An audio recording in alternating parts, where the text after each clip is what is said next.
Nag-reunion sa Philippine Sports Writers Association Awards nitong Lunes ng gabi sa Manila Hotel ang magkapatid na Filipino gymnast na sina Carlos Edriel Yulo at Carl Eldru Yulo. Yan ang ulat ni teammate Daryl Oclares. Muling nagkita ang magkapatid na Filipino gymnast na sina Carlos Edriel Yulo at Carl Eldru Yulo na parehong ginawaran ng parangal sa Philippine Sports Writers Association Awards kagabi sa Manila Hotel. Nakatanggap si Yulo ng Athlete of the Year Award kasunod ng kanyang makasaysayang double gold medal sa Men's Artistic Gymnastics noong 2024 Paris Olympics. Si Eldru naman binigyan ng Special Citation Award sa Gymnastics dahil sa kanyang mga nahakot na ginto sa Juniors Division ng mga sinalihan niyang kompetisyon nito ring nakaraang taon.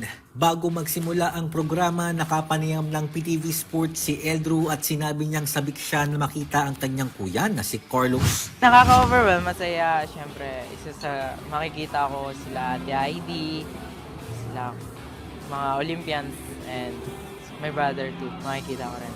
Sa ilang mga tagpo sa PSA Awards, nagkaroon ng pagkakataon sina Carlos at Eldru na bahagyang makapag-usap at mayakap ang isa't isa. Ayon kay Carlos, proud siya sa kanyang kapatid na si Eldru dahil sa dahan-dahan na rin itong paggawa ng pangalan sa larangan ng gymnastics. Sobrang natutuwa po at nagagalak na may susunod pa po sa after ko.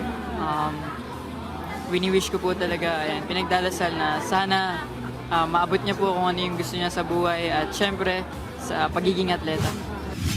Ngayong taon, panibagong simula ito para kina Carlos at Eldru na tiyak na bubuhat sa Philippine Gymnastics sa mga sunod pang taon. Daryl Oclares para sa Atletang Pilipino para sa Bagong Pilipinas.